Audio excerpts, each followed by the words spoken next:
Hi, and welcome to the August Forum. I'm your host, Andrew, and I'll be sharing the stories of fashion industry professionals, creatives, and entrepreneurs about their journeys and experiences as they advance within this ever-growing industry. The August Forum, as an extension of the shop itself, allows you to have the ability to listen to those in the space. So whether you're an aspiring entrepreneur, trying to break into the fashion industry, or just curious about the ins and outs, we hope these stories will help you to achieve your goals. In this episode, we have the honor of featuring Dr. Faisal Abdu'allah, an esteemed artist, educator, and barber. Currently serving as the Associate Dean for the Arts at UW-Madison, Dr. Abdu'allah is showcasing his latest exhibition, Dark Matter, at the Madison Museum of Contemporary Art. The exhibit delves into discussions on social identity and representation, and Dr. Abdu'allah aptly conveys these messages to his audience. Our conversation with Faisal not only delves into his artistic journey, but also explores his portfolio and the powerful voice he lends to individuals who share his perspective. We will also touch on his personal affinity for music and how it informs his work as an artist and a human being. Our engaging dialogue with Faisal proves to be an enlightening and captivating conversation, and we trust that you will find it equally so. This is the August Forum.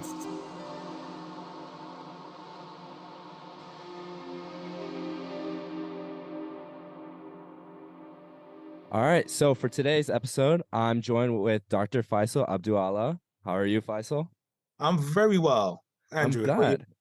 I'm phenomenal. I'm so happy we're getting you on. This is like, I feel like just a good timing. It like all worked out perfectly, which I'm really happy about. Absolutely. Absolutely. Before we get started, do you want to introduce who you are and what you do? Sure. So my name is Dr. Faisal Abdu'allah. I'm the Chazen Distinguished Chair in Art at UW-Madison, and I'm also the Associate Dean for the Arts in the School of Education. I'm an artist and a barber. You're a barber. We're gonna get into all these crazy things that when I was researching you, I was like, I find out one thing and I'm like, oh my goodness. And then there's this other thing that I have to learn about you. And it's like your lore is very deep. And I was very happy to learn all about you here. But since we are a fashion and culture podcast, I asked all the guests that we have on, what music have you been listening to recently? And then what have you been wearing recently? What is Oh. Faisal's uniform? Okay, so what I've been listening to actually, I can't even say it properly. Karumbagan. Oh, Krungben? Krumban, yeah. Yes, I yes. bought like the last like 3 or 4 albums. Right. That's my kind of go-to on a Friday Mm-hmm. when I'm in my studio. I still have vinyl. I'm pulling up again the old Sun Ra album, All right. Languidity. I'm into Mm-hmm. that. I'm also listening to Tanks and Bangers again. Wow. They've got a new album out. Very, very diverse. Oh yeah, yeah, yeah. And also recently, we can touch on this later. Pulling out my old Impressions albums. So I think Curtis Mayfield was with them and Reggie Torrent. So we can talk a little bit about that later. So Yeah. that's kind of what's in my orbit in terms of music. I like a variety of things. Mm-hmm. And then in terms of what you're wearing, like what your day-to-day looks like? Yeah, so what I'm wearing, recently I've been wearing a brand called Malkuth. They're Mm-hmm. based in London. What I wear smell-wise, Savage by Christian Dior. Nice. Outwear, I like Belstaff, UK brand. Shoes, Amara Hark. She actually makes handmade shoes. I like those. Suits, I like my suits made, so I only buy a few. There's a tailor in London called Chris Bell. I like his stuff. And there's a brand that I like also called Hollander. Mm-hmm. Today, I'm just wearing a vintage leather jacket and some cargos and some Nikes. Wow. That's what I like to wear, like, closer to the weekend and just to be comfortable. Right. So it seems like all these brands and creatives that you mentioned seems like they're based from London. Do you find yourself kind of like sometimes struggling being like finding the things you like here in the US? I think I like particular kinds of cuts. Right. And I think I do have, US brands in my wheelhouse of fashion, but my brain has been, you could say, has been hardwired on the kind of European way, is that you have fewer things, but have signature things. Right. And then you kind of mix them up. So I think that's where I'm at kind of at the moment. I mean, there's the usual, the Calvin Kleins, the Tommy Hilfigers, but I do think there are some real smaller brands, signature brands that I really, really like because they fit really well. Like G-Star. But there's some things that I really kind of like. I love my G-Star jeans. They're like some of my favorite pairs. Yeah, they got really good fit, good fabric. Well made. Yeah, and the jackets are really beautifully tailored. I do Yeah. love star, jackets. Well, now we got a little appetizer going. So let's get a little bit more into the meat and potatoes of the podcast here. So today we're going to talk about your artistic works and your collaborative and own personal projects. And you're also just a renowned art educator, but you also have skills, again, that you first mentioned, being a barber. But Mhm. before we even talk about all these different things that you're involved in, what has your journey been so far that has led to you sitting with me today and talking? I think I'm here today sitting with you talking because of a haircut. Mm, So I do this thing called live salon. So hmm. I'm telling you the story almost kind of like halfway through how live salon came into existence. Right. But I'm doing an art performance called Live Salon, and I was doing it at the Tate Gallery in London in 2010. And Live Salon essentially is a pop-up barbershop. Right. And the Tate, wanted me to do this pop-up barbershop in the rotunda space. And Hmm. basically, I invite strangers from the audience, sit in the chair, and I Right. start in their hair, and we start talking about life, relationships, all kinds of open-ended things, and the audience can participate. And one time I was doing it at the Tate, and a friend of mine emailed me from the US when I was in London. She says, "Hey, Hmm. Faisal, a friend coming over. Can you meet him, have dinner with him, show him a few places?" I was like, "Sure." So I said to him on the email, "Meet me at the Tate, Britain." And he was like, "Sure." I'd never met this individual. He turns up, he's a professor in art history, Henry Draw. So he turns up and he says, "What are you doing here?" I said, "Well, I'm doing a live performance." He said, "Where?" I said, "Over there." He said, "But there's a chair over there." I said, "Yeah, I'm doing a haircutting performance." And I said, "Have you got time? Can you sit in the chair for me?" He was like, "Sure." So he was the first person to sit in the chair. And we had this 1 hour conversation about art, about Yoruba traditions. I mean, he was Hmm. super kind of well versed, and we became friends through that cut. And Hmm. it's from that moment then he decided to invite me to Madison a year later to do a lecture, and then invited me back again to be the visiting artist in 2013. And then in 2014, I was asked to apply for the position. And in a truncated version, that's how I arrived here. Wow. That's a really interesting journey. I feel like many professors as a student here I meet, they grew up well within the US. They kind of had the education here.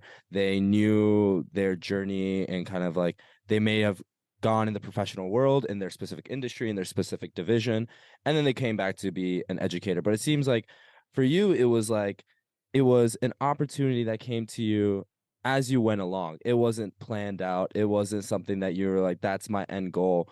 It kind Yeah. of naturally progressed. And the long story, I was born and raised in London. Hmm. My parents came from Jamaica in the late 60s, in that around that Windrush moment. The Windrush Right. moment was 1948, but my parents came a little bit later. I'm the youngest of 8 siblings. Wow. So me and my brother were born in London. Hmm. My siblings were born in Jamaica, and then they came over. And, I was curious as a young kid. My dad always took me to the barbershops that were in people's homes. Hmm. And I'd have to bring my sketch pad and my comics because they said kids are seen and not heard. Mm. So I'd sit and I'd observe everyone and make up these stories in my head, and do these drawings. And then as I got a little bit older, I still had a passion for art. And Hmm. they saw that when I was at school, I was good academically, but also, I really love the art. And then my teacher said, "Hey, you thought about applying to art school?" I was like, "Absolutely not." My father and mother want me to be a doctor or a surgeon. That was their thing.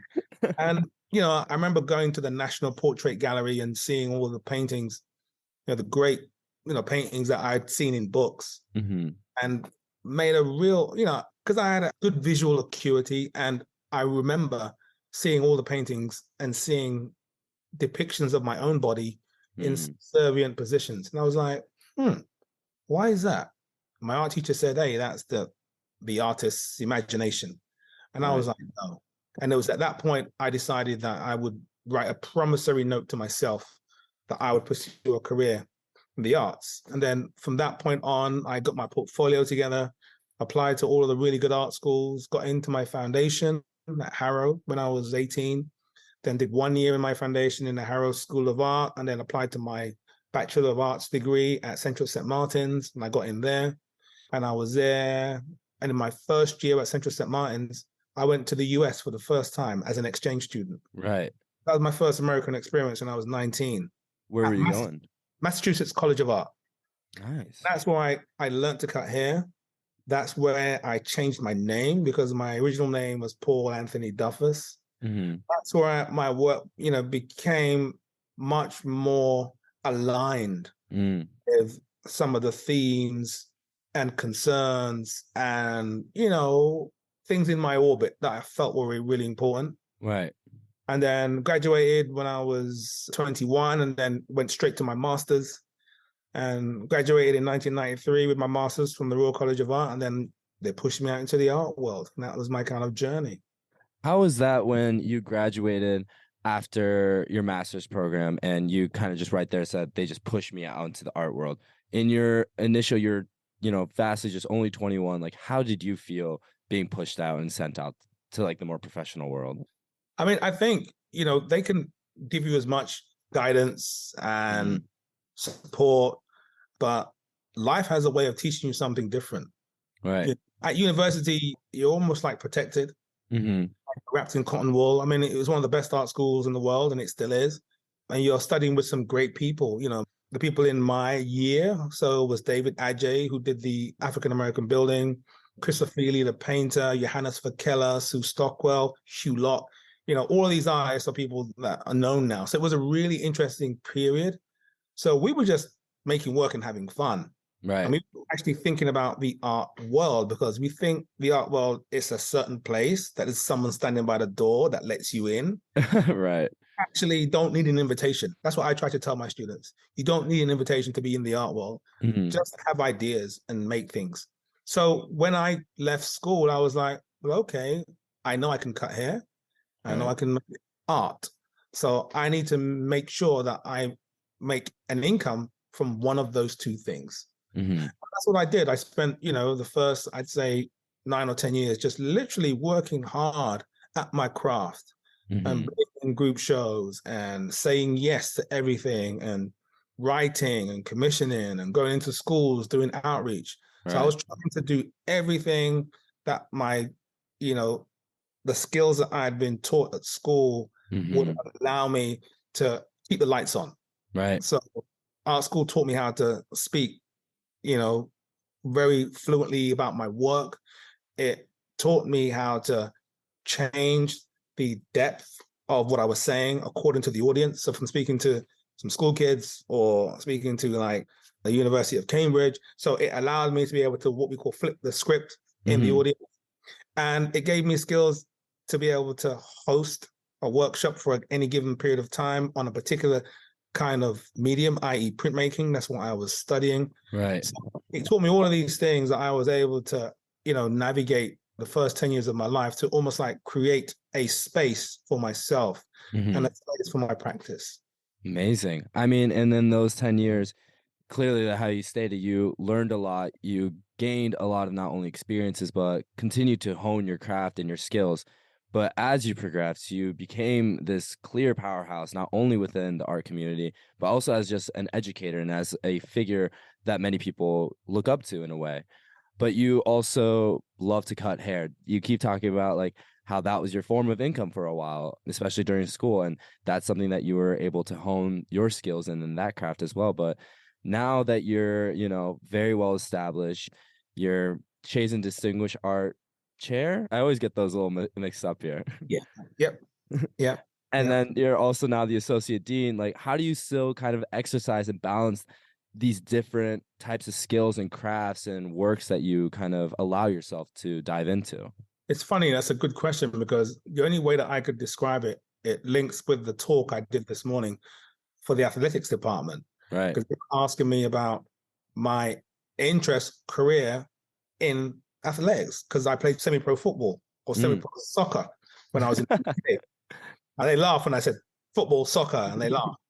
And I said that those two practices align with how my life was structured, because there was so much discipline that was involved in playing in a semi-pro team. and Right. balancing that with my academic pursuits, getting up early in the morning, doing road work, eating well, Hmm. all those kind of things, working through pain when you think your body's failing you, knowing that it's just all in your head. So Right. it kind of mentally strengthens you in a way. Hmm. And I think I apply the same kind of logic to my respected duties or titles. But one thing I do is when I leave university, I leave university. When I go Right. home, I don't Hmm. touch anything to do with the university. So I have two very different spaces. Hmm. So, for example, when I'm at home, I don't do anything to do with my practice, my arts practice. Where Right. I'm sitting now is my studio. So Hmm. I come here primarily to think through ideas and try to give ideas form. Right. I'm in the dean's office. I'm only dealing with my dean duty responsibilities. I don't do anything to do with my studio when I'm up there.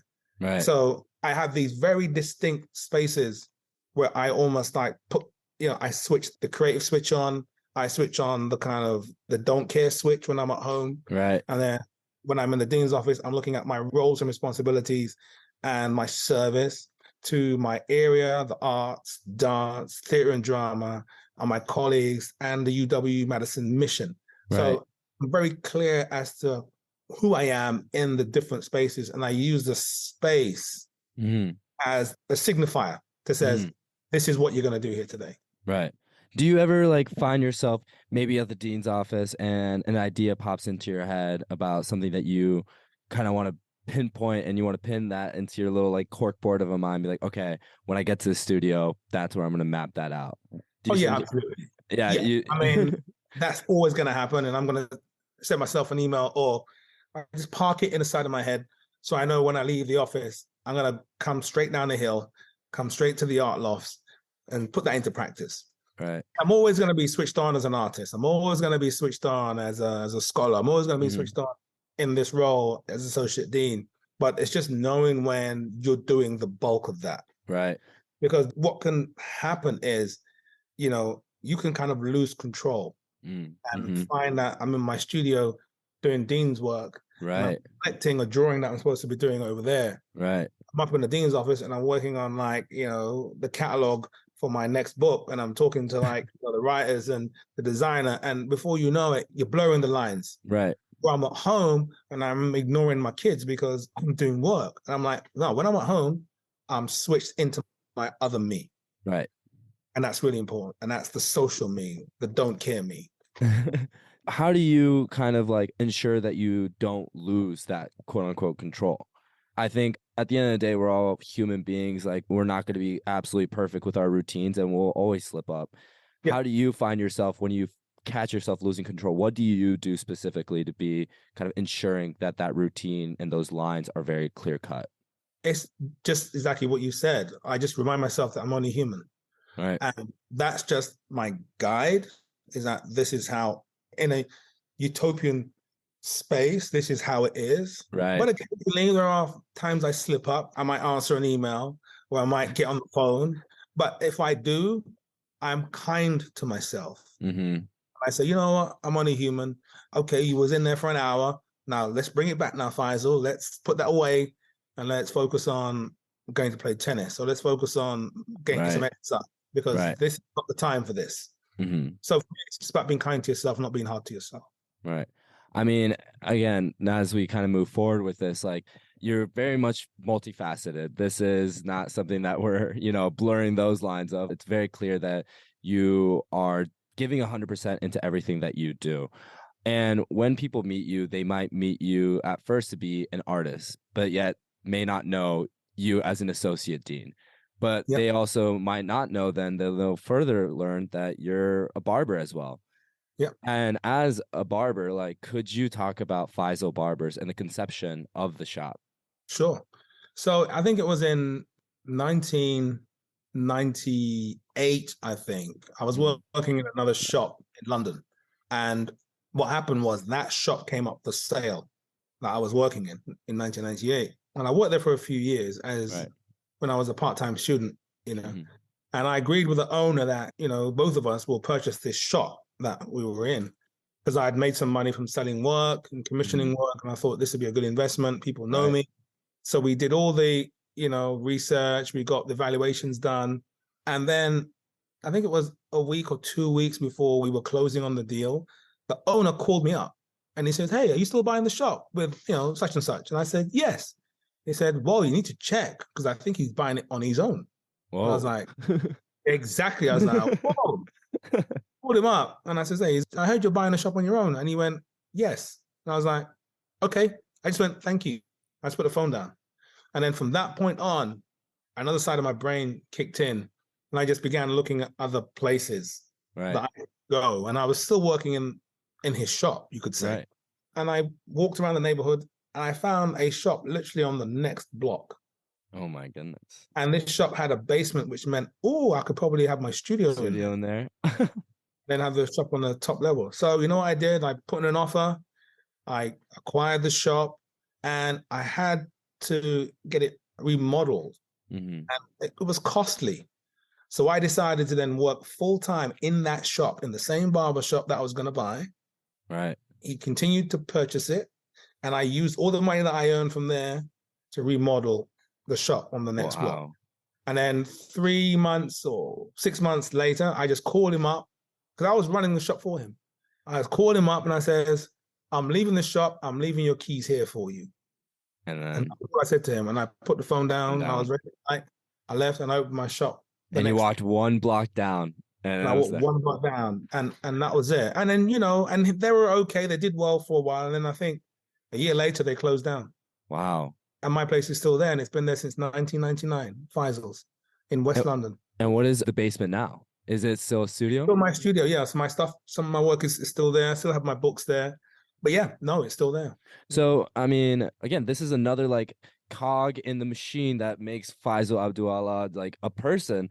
Like you are an owner of a barbershop.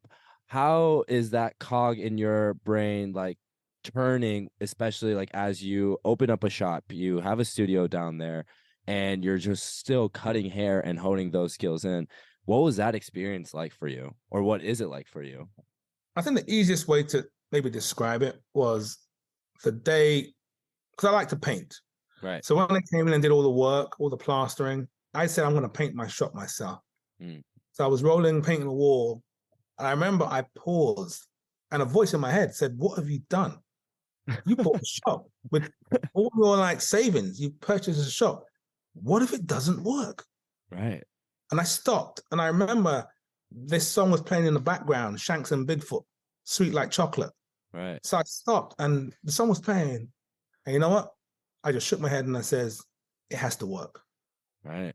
I carried on painting the wall. And then you kept painting the wall. Yeah. And that's what's been my mantra that has carried me all this time. That even though, yes, there's a shop over there and I'm a visual artist here and doing some scholarship stuff over here and traveling, it just has to work. Right. And whatever means it takes for me to do that, trusting people to be there, to run the store, shop in my absence, working, sometimes 18-hour shifts on Valentine's Day and over Christmas, because that's when everybody wants to look good. Having to clean the shop late at night because, I couldn't afford a cleaner. Right. So it was just putting in the work to really kind of establish the brand because, I think it's in the first 5 years, most businesses fold. Right. So the first 5 years are really, really hard, balancing the shop and balancing my artistic career. And I think you can see I was only in a few shows in the years that I had the shop established. Right. Then after that, it changed. During my recent conversation with Faisal, I was struck by his remarkable presence. Not only did he engage in our dialogue with great enthusiasm, but the stories he shared were truly captivating. It is clear that many individuals are unaware of the diverse skill set that Faisal possesses. As a highly acclaimed artist, renowned educator, and an owner of his own barbershop, he has excelled in multiple spheres. Listening to Faisal's anecdotes and experiences felt akin to sitting in a barber's chair and listening to the personal journey of the barber. His ability to engage in meaningful conversation and encourage a free flow of ideas allowed for the enriching and rewarding exchange.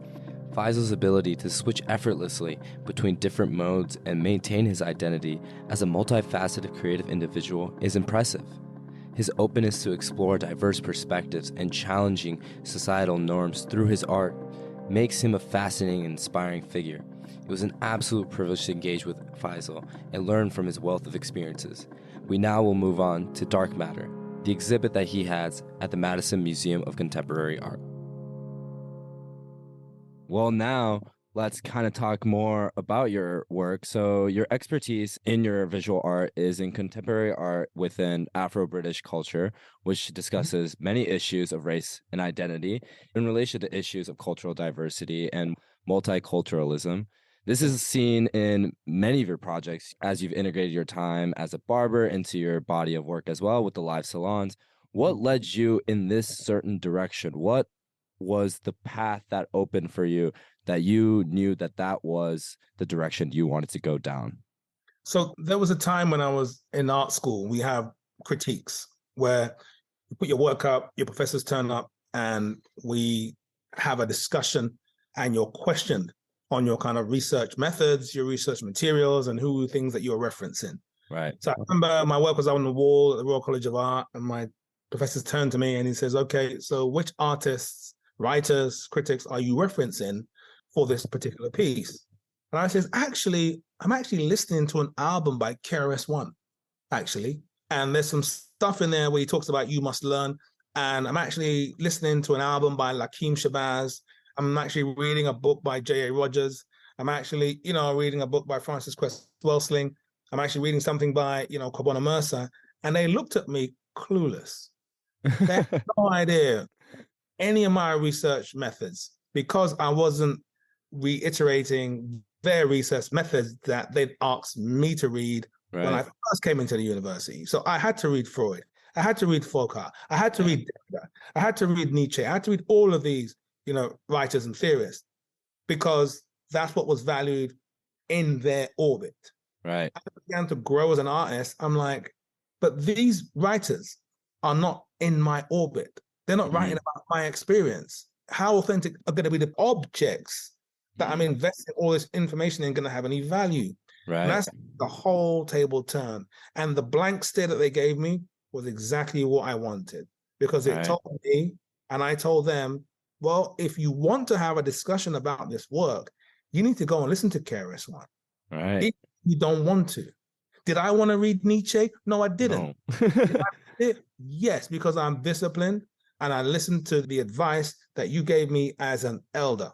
And that's when I realized that where the scales were imbalanced when it came to, visual arts and it came to research methods and how we valued research methods. And that's what took me on that path, that there was this space, there was a void that wasn't being filled. There were the minds, there was a desire, there were people who were already contributing lots of valuable research in terms of history, in terms of theory, in terms of philosophy that, shared my optics, and they were being scrupulously excluded from the institutions. That's amazing. Well, then, one of the most kind of riveting things that I got to learn about you is your visual performance with the live salons. That's something that's very integral within your shows and then within your exhibits. It not only do you just talk about a person's life, you also kind of have these conversations that relate to their social identity and kind of their representation. Is that something that stemmed from your change and you flipped the script when you chose this creative direction? Is that something that you knew that you wanted to integrate within your body of work? If I'm to be honest about that, and that would be no. Really? And what happened with Live Salon, it was, I will always give credit. And, even today when I spoke about it, I will say the artist, Jessica Vorsanger, very well-known artist. She called me up years ago and said, hey, Faisal, can you come and do a lecture at my school? And I was like, sure, I can do that. And she said, but you have to perform it. And I said, Jessica, I don't do performances. And then she kept calling me back over a period of 3 months. Like, Faisal, surely you can do a performance. I said, no, I don't sing, I don't dance, I don't do backflips, I don't do any of those things. And then when it got to the point where she thought, he's not going to do this, she went, you cut hair, don't you? And I says, of course I do. And she said, could you not come to the school and just cut hair while you're doing the performance? And I was like, You want me to come and cut hair at your school? I said, I can do that with my eyes closed. Right. And she said, that would be great. So I went to Canterbury School of Art, turned up with my son, and we put a chair in the middle of the studio. Students all turned up. 30 students sat around me in a circle. I started cutting hair. And the hour flew past. And we spoke about everything you could imagine, down to who was your hairstylist, what was your first haircut. You know, there was this space of sharing. Mm-hmm. And there's something disarming about getting a haircut that people just feel as if they know you. Right. From that point on, I think a year later, there was a big show called the British Art Show. And they contacted me, the Hayward Gallery, and they said, we heard about this haircutting performance. Could you come and do it in the British Art Show? And I was like, sure. And then from the British Art Show, that was the main platform where I did it in the Hayward Gallery. Mm-hmm. And there was a huge audience. I did it in a Dan Graham Pavilion. That's when I'd say Live Salon came alive, because the art world said that there's this artist doing this incredible everyday activity Right. in the gallery. And it's fascinating. And that's where momentum began to, gather with that. Well, you see now, I mean, it's like seeing what you do with the live salon, you kind of see it now with more quote unquote bigger celebrities. What you see like LeBron James with like the barbershop. Yeah. Is that something that you are appreciative of, like something that is so not mundane, but very ordinary, turned into this more culturally significant body of work? Absolutely. And for me, I would argue that it has always been culturally specific. It has always been of great importance in communities having trust when they weren't trusted by the host community. It was always a space that people could be the best version of themselves for 3 weeks. It was always a space that people felt safe. It was always a space that people could openly talk about societal issues. And it was a space of economics where one person would be paid and rewarded for their labors. Right. But for me, it was my first institution of learning. That's where I learned how to navigate the streets, how to really get comprehension of what actually race was, what actually was the host community. And it was great in that it was able to feed my imagination as they were talking about things I had no comprehension of. But I was making these images in my head of what I thought they were. And I was young. I was like 5, 6, 7, 8. Right.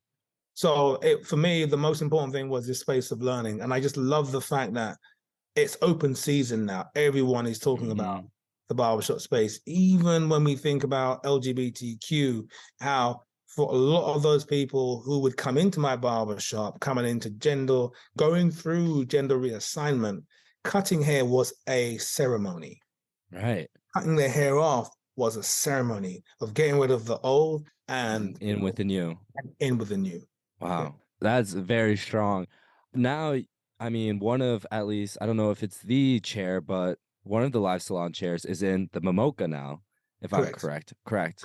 Yeah. Well, now let's move on to the Momoka. If you are listening and you're walking down State Street and Henry Street, you will see a figure sitting on a chair of you. Yep. And it's the blueprint. So this is part of your exhibit with the Momoka, the dark matter. And the first, I think, piece that you incorporated was this 7-foot tall figure of yourself sitting, made out of limestone. What made you want to do that? What was that journey? I think it came primarily from my time being in the US and hearing a lot of the conversations, debates, disputes, and concerns with public form, or what they call monuments. And as an artist, I think I have the license to have my own thoughts and have my own response to things. And my take was simply a number of icons that I've loved and respected and followed and read contributed significantly to people sharing my optics, getting education, the right to vote, housing. And they walk past these monuments. They walked past them. And I had this thing that it almost felt like this new discussion around these monuments felt like a distraction from the real issue, Right. real societal issues. So with my artistic head, I ran a class once with my freshman students from the studio, and I gave them a monument without the monument on the top. So it was just a plinth. Right. And I says, I'm going to give you $500,000. Draw me what you would like to see on this monument. And they came up with these wonderful ideas, beautiful ideas. Ice, they'd stand on it, they'd perform it, it'd be organic. And then I realized that what does it cost to remove a monument? And you're looking at around $4 million to Oh my. remove a monument. And I says, what if each monument that we wanted to remove, we gave that money to an artist? We Right. gave the artist 3 million, and the artist could take $500,000 for their fee. They maybe take $1 million to make the work. Mm-hmm. The other 1.5 million, they can improve the community. Right. And then that monument will have a conversation Mm-hmm. with that piece.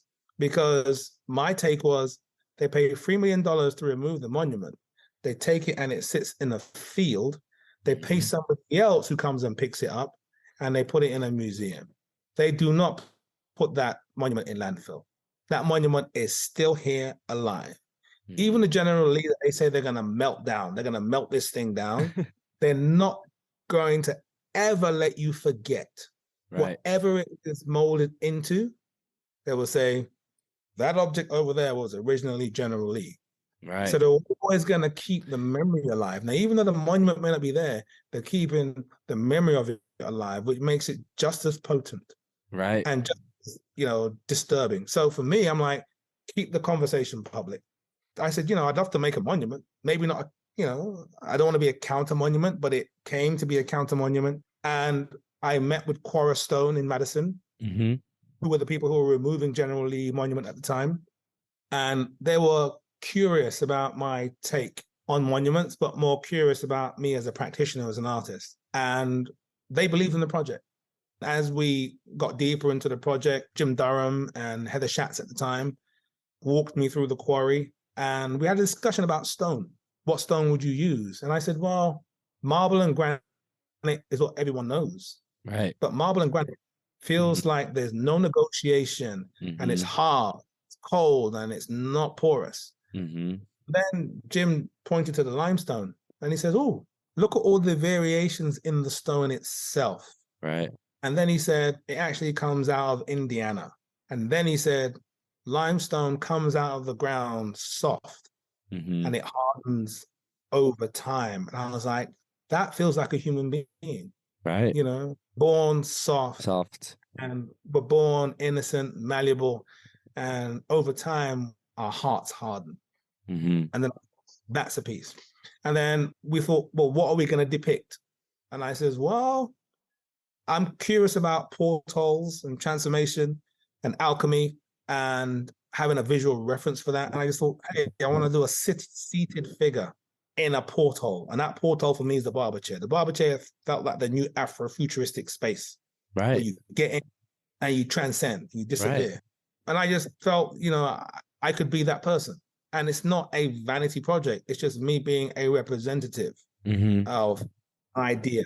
And the word blueprint, when you see it displayed, it has a number 3 on top of it, which means you can spell the word Ubuntu with blueprint, because Ubuntu's got 3 U's. So I put a 3 there to make sure you can spell the word Ubuntu, which means a person is a person through other people. Wow. My humanity is tied up in your humanity. It's a Swahili term. And that's exactly what the blueprint piece talks about. It talks about our universal duty of care to each other and our shared experience beyond the optics of what we've been conditioned to look at. That's amazing.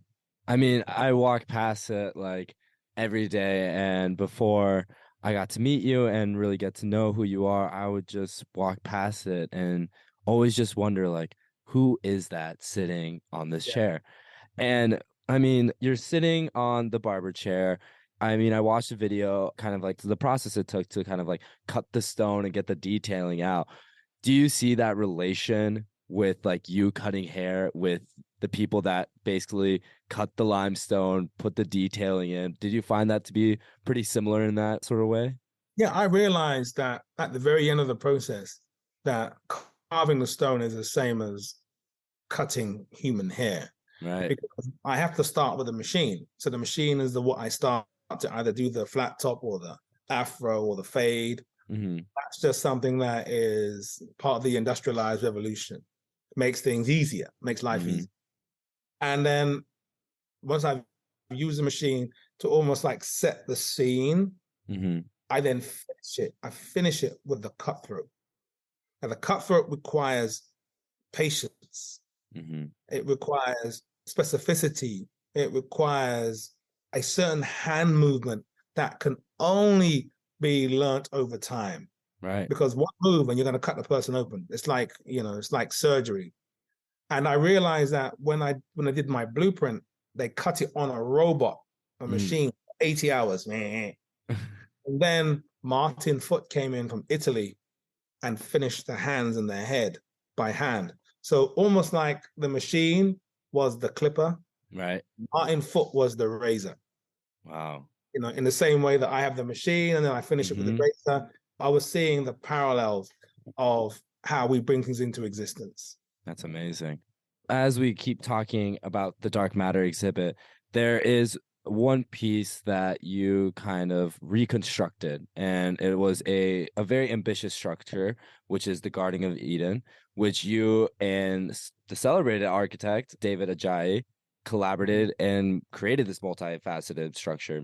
I mean, the structure itself is a really charging experience, like drawing from your experiences in Austria, which compels each viewer to like consider the differences between privileged and unprivileged space.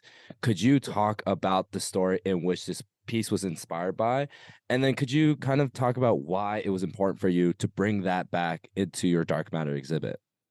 Yeah, I was invited to do a show in Austria, and I think I flew in to the main airport, and then I had to travel to, I think it was Bregenz, to Mm-hmm. see space. So we have to get on a train and travel for a few hours. And I remember going through the landscape, and it was in the afternoon, and the sun was setting. And I began to become more self-conscious each time we pulled into a train station. The glass is obviously reflective because I'm inside the carriage, Right. but people were looking in at me, and I'm like, and people were like looking like, and it was just in my carriage. Mm. And then after a few stations, I realized there's a pattern here. So I wonder if it's actually me. Am I the Mm. person they're looking at in my own ignorance? Then when I got to the final station, I got up, and as I was going towards the door, I remember because again, it's reflective, you can't really see out. Right. I was seeing these heads coming towards my door. So as the doors open and I walked down the steps, I was tired. It was midnight. It's really Right. tired. So I wasn't focusing on anything. Mm-hmm. I could hear a sound. I hear a sound. I'm like, what's that sound? And I hear someone chanting. I was like, what are they chanting?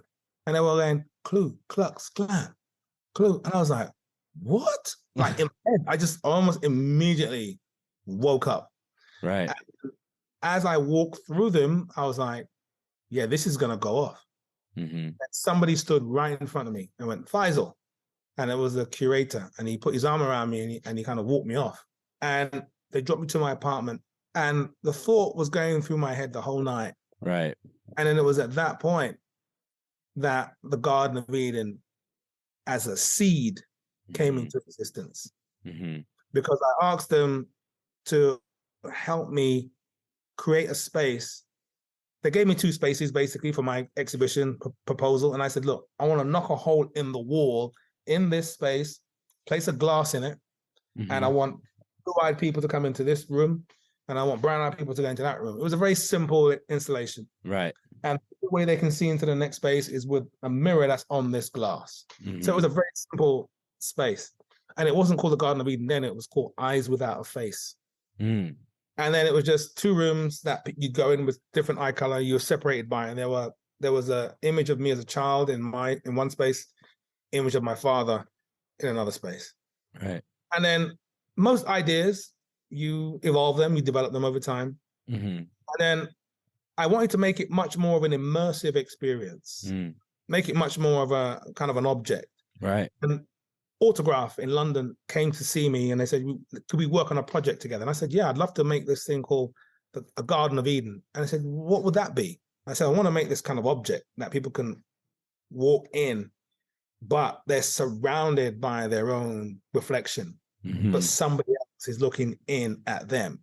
Because we live in the same world, but we live in different worlds. Right. And that's when we met up with David. And obviously I knew David at the time. And David loved the idea. He was so into the idea and created this beautiful drawing and made this little model of what it could be. And essentially, the rest was history. We built it and we showed it at the Chisenhall Gallery in London, and it was really well received. Thing with the piece, and it still is a trace of it here, is that there's no signage.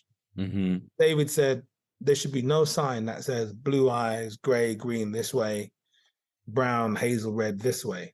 The attendant for the gallery must look at you and say, the artist would like you to go right.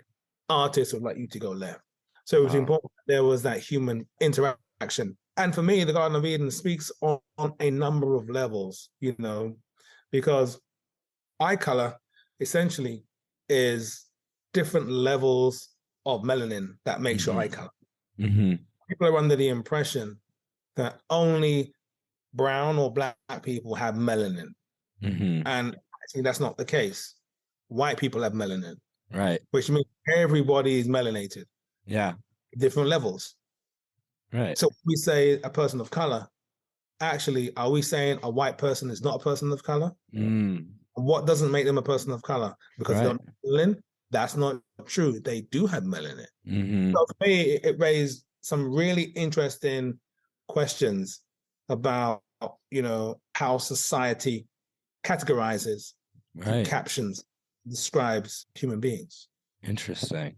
Well, I mean, the exhibit itself showcases and represents Black excellence and the conversations necessary to kind of continue to celebrate people that share your optics. In your honest take, where do you believe that we stand as a culture, and how do we continue to push the threshold of Black excellence and its representation in not only the arts, but also in society and as a culture here? I mean, that's a really, really big question. Right.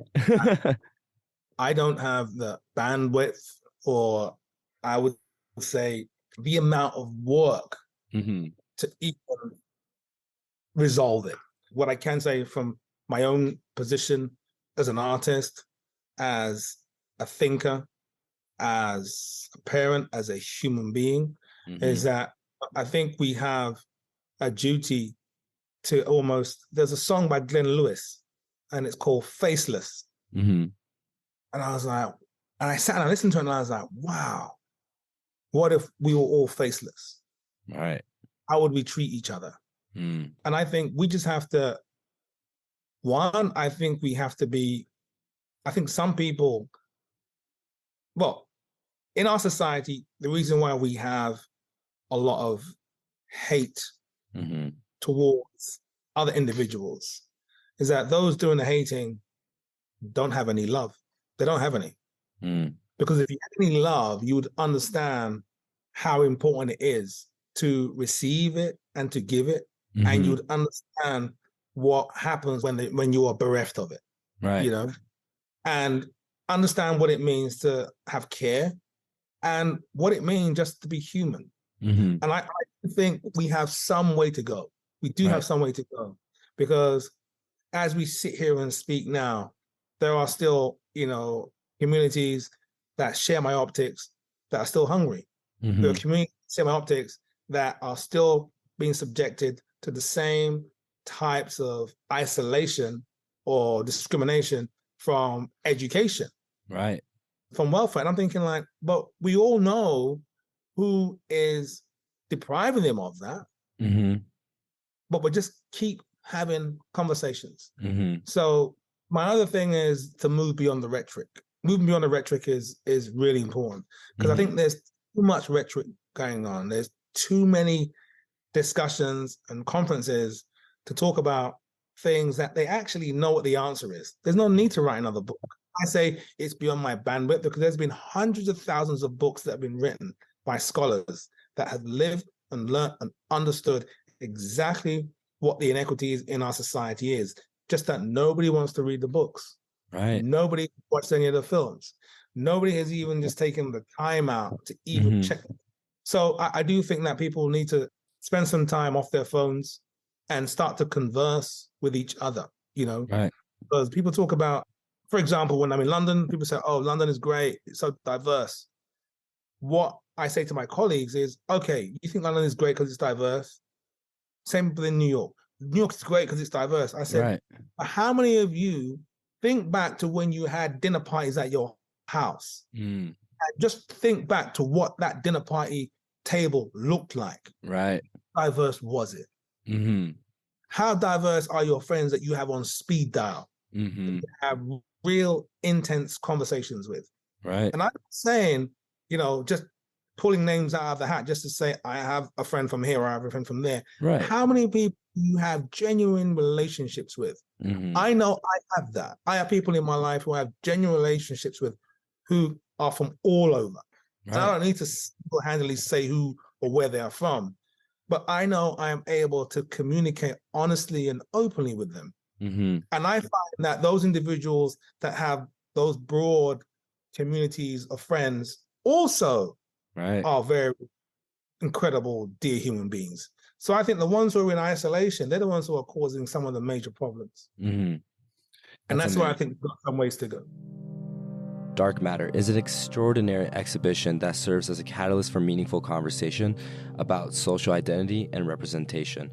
Faisal's artwork is a true testament to his creative talent and artistic excellence. Our conversation regarding the exhibition emphasizes the significance of having a representative voice. One of the most captivating pieces we discussed was Blueprint. It conveys the power of conversation and the importance of representing those who are often marginalized. The Afrofuturistic piece not only showcases the figure in great detail, but also includes the selection of limestone and the timeline in which it was created. And the conversation that Faisal and I had about how it started as a conceptual idea to a full standing figure that we can all see is truly remarkable. And Blueprint is a deeply thought-provoking piece. Moving on to the Garden of Eden, the structure represents the concept of privileged and unprivileged spaces and the contradiction between them. Faisal's personal experience in Austria and the dark emotion it evoked are beautifully conveyed through the concept and the execution of the piece. The progression of art is encapsulated in the story of the piece, making it remarkable. Dark Matter, as an exhibition itself, is truly a captivating exhibition that demonstrates the significance of representation and the power of art in shaping conversations about social identity. We now are going to explore Faisal's time as an educator and the strides he has made to represent not only future artists, but also underprivileged youths who need a voice. Our conversation highlights Faisal's dedication to uplifting marginalized communities and the transformative power of art in shaping our society. You talked about how there are still welfare inequities and there is still ways to go to improve that. And in a way, you've kind of started to establish that with Foul House, which, if people don't know, and it sounds familiar, it's based off, the name is drawing inspiration from the German Bauhaus. It's a project that brings together underrepresented UW-Madison students and court-involved Dane County teens, in which you mentor these students in the development and presentation of their exhibition. How did that project come into fruition, and what have you personally learned as this project became into a reality? I mean, for me, I was approached by Nancy Benger when I first came to Madison, and she asked me if I would do some outreach work with some of the youth. And I was like, sure. Right. And she almost looked like she'd seen a ghost. I go, is everything okay? She says, Faisal, it's just unusual that professors are interested in doing any form of outreach, especially with court-involved kids. And I was like, sure, I'll do that. And the more and more that I began to work with these young kids, I wasn't a bad kid by any stretch of the imagination. Right. Some of those kids that I began to work with, they were some of my friends. Like, they were almost like metaphors for some of my friends that I had kind of known when I was growing up. Right.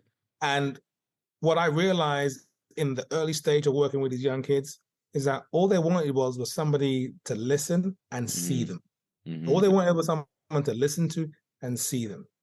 And the more and more I began to see the same pattern, the more I began to say, you know what? This cannot be me seeing a group of kids for like 3 weeks and then disappearing. I think they need to have a much more sustained relationship. Mm-hmm. And that's when I began to bring Firehouse into existence. So the F for Faisal and the H is for Henny Drawl. He was the person that I first cut in Life Salon. So we kind of came together informally to put together this Firehouse. Well, I said, Henry, I want to have you as the H anyway, just as a sign of respect. Right. But it was under my kind of, orbit. But it was about trying to allow every form of creativity to exist Mm-hmm. within this space, regardless of where it is. So I would bring in poets, writers, painters, designers, and we Mm-hmm. would give students, a soft introduction to the arts. But Right. more importantly, give them key skills to understand, representation in their orbit. So when they see an advert, they're like, oh, I get that. I know Right. what the advert is trying to say. So it's making them more image conscious. That's great. I mean, and now you're the Associate Dean for the Arts in the School of Education here in UW-Madison. You also, again, as we mentioned, are the Chazen Distinguished Chair in Art. What have these opportunities meant for you in terms of giving back to a whole new generation of artists that you kind of see come through? I think what's important about that position is that I'm able to be a reminder Mm-hmm. when I'm in certain rooms within the university to ensure that the arts are fairly compensated, treated, respected, and elevated. Mm-hmm. Because I think there are certain areas within the arts, and I'm talking about the arts broadly. And as Associate Dean, I look after dance, theatre, and drama, and the arts. Mm-hmm. So simple things, just like, artists' well-being, artists' studio space. How do we ensure that our, actors have auditioning spaces that are, on par with our other institutions or, Mm-hmm. other theaters around Wisconsin and beyond? So how do we, if we're not there already, bring all of the arts, so all of their areas and studios and labs are on par with each other, first of Mm-hmm. all. And then Mm-hmm. how do we then allow the respective disciplines to then have a bigger footprint outside of the university, just like that Right. was the idea. So then how are we able to now have the community aspect? How are we going to be able to reach those communities considering coming into UW? And also, when they then get here, is then how do we create the conditions for them to feel heard, the conditions of excellence for them to Mm-hmm. thrive, and how do we then create the legacy? So there's a number of things that I think, being in this position has afforded me opportunities to be a voice Right. for some of those things that I hold truth to myself as an artist and as a scholar. And your work as an artist is about really just giving people a voice and allowing people to be heard. And how has those experiences as an artist and throughout your career, even as a barber, aided you now as an educator, as a representation for these students? I always say that I don't consider myself, when I going to do a class, that I'm actually teaching. Mm, I always say I'm having a conversation with an audience. right. And there's this wonderful backwards and forwards, this exchange that they're teaching me and I'm teaching them, or they're giving me something and I'm giving Mm-hmm. them something back. And for me, it's about creating a safe space Mm-hmm. for real imagination and ideas to find authentic forms. Mm-hmm. That's the first thing. The second thing is letting them understand the importance and value in actually making. Right. So the idea, then the importance and value of making. And then finally, the dissemination is that how does this object or how does this designed thing or how does this three-dimensional or how does this film function out Mm-hmm. in the the world? Right. What is its purpose and its importance, and what is its contribution to new knowledge? And I think getting students to understand that everything that they create is a contribution to new knowledge, never been done before, and unique to them only, really gives them, I think, an impetus to want to create. How has your perception from being a student, like you talked about, in the arts and in School of Arts, now you're an educator, how has your perception of art or the teaching of art changed? That's a really good question. I think the only thing that's changed, and I came to this realization during a lecture, and I said that the answer visited me. And I just said, I actually teach because I teach what wasn't taught to me. And it's not the fault of the teacher, but they teach within a certain period, and they teach what they were familiar with within their cultural space and domain. And I tell my students that some of you that I'm having a conversation with and as an audience or teaching, there are things that I may not teach you. Right. And you should then fill in those gaps as well. So this is not a critique. This is one generously just, passing on that I don't know everything. Right. And some of the things that you want to know, I don't know them. And I may never get to know them because I can't know every song. Right. I can't know every painter from every continent. So all I can do is be the best that I can be in their presence and give them some of the tools. But that toolkit is not complete. Right.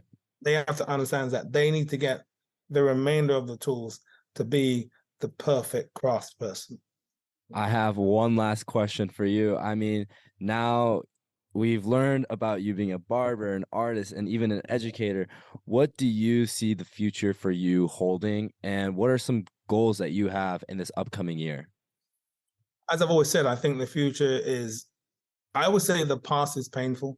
Right. Present is precarious, and the future is full of infinite possibilities. So I would say for me, the future is full of infinite possibilities if I'm fortunate enough to walk in the future. I have a few ideas that I would love to, works that I want to complete. In the show, I have the Principal Masons. I'd love to make a piece based on the Eastern Stars. That's what I'm working on now. I'd love to do some kind of collaborations with some of the sporting icons at UW. So I'm kind of thinking about, and I probably might see the future. I would love to get to the Antarctica to do a project there. And I think once I get there, I can probably retire. Yeah. And that's probably something that I would love to kind of get to as a part of my practice that I think is a part of the puzzle that I want to complete. That's amazing. Well, Faisal, thank you so much for talking with me today. Before I let you go, any last words? Where can the people find you? Just shout yourself out in a way. Oh, so you can find me on Instagram, Foulhouse. And yeah, you can, I'm going to update my site now. It's just my full name, Faisal Abdu'allah at gmail.com. Anybody has any questions, you know where to find me. I'm not hard to find. I'm at the university, Abdu'allah.wis. You can get hold of me, .edu. Really easy. Happy to answer any questions. And I would say try and get hold of that Dark Matter book because it's selling fast. We have only a few signed copies left. And it's a beautiful summary of my current work. Where can people find that book? So you can buy that book at Momoka currently.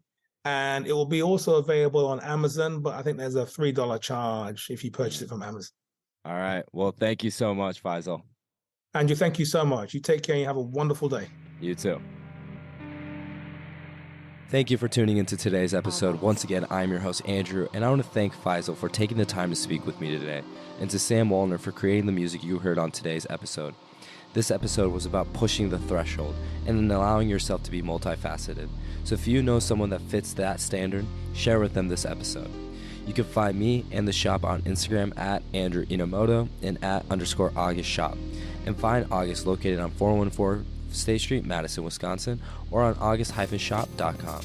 Once again, thank you for listening to the August Forum.